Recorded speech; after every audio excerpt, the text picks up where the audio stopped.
Olá, queridos irmãos e amigos, a paz de Cristo. Quero convidar você para refletir comigo na palavra de Deus, em um texto encontrado em João, capítulo 3, versículo 16, que diz assim: Porque Deus amou o mundo de tal maneira, que deu seu Filho unigênito, para que todo aquele que nele crer não pereça, mas tenha a vida eterna. A palavra de Deus é a verdade, é a revelação de Deus para nós, os seres humanos. Todos quantos quiserem agradar a Deus, fazer a vontade de Deus, precisam exercitar-se na palavra de Deus, cumpri-la, obedecê-la.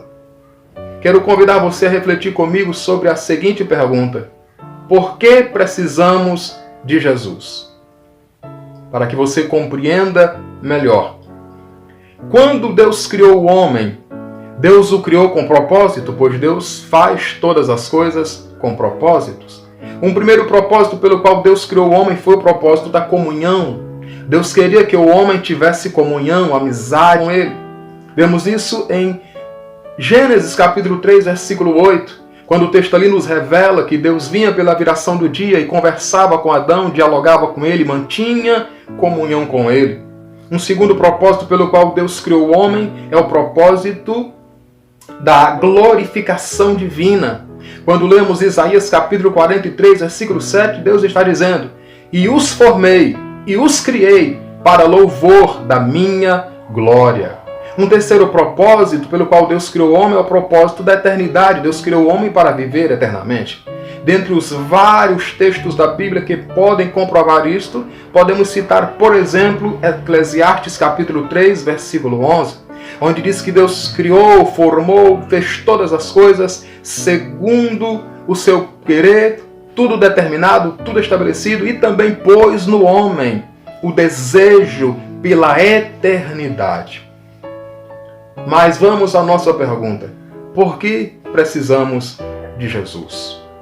Quando o homem foi criado por Deus e posto no jardim do Éden, para obedecê-lo, para servi-lo, para glorificá-lo, para ter comunhão e amizade com Deus, para ter livre acesso à presença de Deus, também chegou ali diante do homem Satanás, que antes já havia se rebelado contra Deus nas regiões celestiais e havia de lá sido expulso por Deus.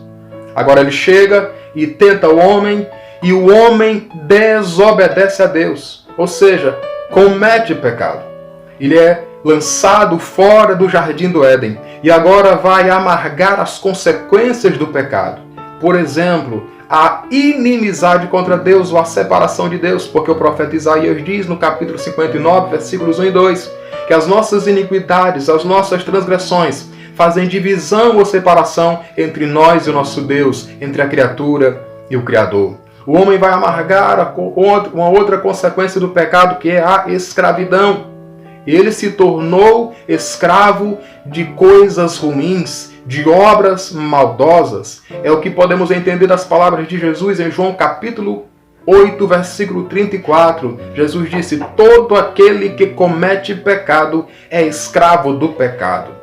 No versículo 32, Jesus diz: E conhecereis a verdade, e a verdade vos libertará. E no versículo 36, ele afirma dizendo: Se, pois, o Filho vos libertar, verdadeiramente sereis livres. E como terceira consequência do pecado, o homem vai agora ter o destino ou o risco gravíssimo de perder a eternidade, de ficar fora do céu, de viver banido para sempre da presença de Deus. Porque a Bíblia fala disso claramente em textos como 1 Coríntios capítulo 6, versículos 9 e 10, e em outros textos, onde a Bíblia diz que os ímpios serão lançados no inferno e todas as gentes que se esquecem de Deus, como está escrito com estas palavras, o Salmo de número 9, versículo 17.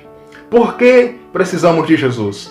Então, Deus, em seu amor, em sua misericórdia, envia-nos Jesus, o seu Filho, como diz o texto. Deus amou o mundo de tal maneira que deu o seu Filho unigênito, para que todo aquele que nele crê não pereça, mas tenha a vida eterna. Agora Deus envia Jesus Cristo, seu Filho, a esta terra. Ele toma forma do corpo humano, aqui vive entre os homens, desenvolve um ministério de pregação, de ensino da palavra de Deus, mostrando a forma correta, ideal de os homens agradarem a Deus.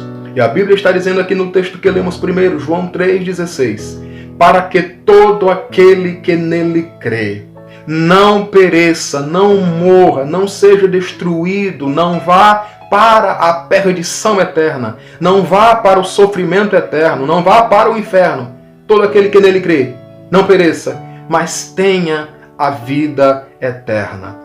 Deus enviou Jesus como a única solução de reatar a comunhão perdida entre o homem e Deus. Deus enviou-nos Jesus como a única solução para nos livrar de sob o domínio do pecado, para nos tirar, nos livrar, nos salvar das práticas que não agradam a Deus. Deus nos enviou Jesus como a única forma, o único meio, o único escape, a única porta, o único acesso de volta à eternidade, de volta à vida eterna, de volta à sua presença. Para que toda essa ação maligna do pecado seja desfeita na nossa vida, é preciso aceitar a Jesus, é preciso receber Jesus, é preciso crer em Jesus como o único enviado de Deus, como o único capaz de reverter toda essa situação, como o único capaz de nos dar acesso à presença de Deus. Jesus não morreu só para marcar a história. Ele morreu por causa dos nossos pecados, como diz Romanos capítulo 4, versículo 25. Ele ressuscitou para nos justificar diante de Deus, como diz Romanos capítulo 4, versículo 25. Então, querido amigo, querido irmão, precisamos de Jesus. Se você já tem Jesus em sua vida, continue glorificando, continue servindo a Ele. E você, se porventura ainda não tem Jesus, receba Jesus em sua vida, aceite a Jesus em sua vida hoje, agora, e seja feliz nesta vida e eternamente. Amém. Deus abençoe você.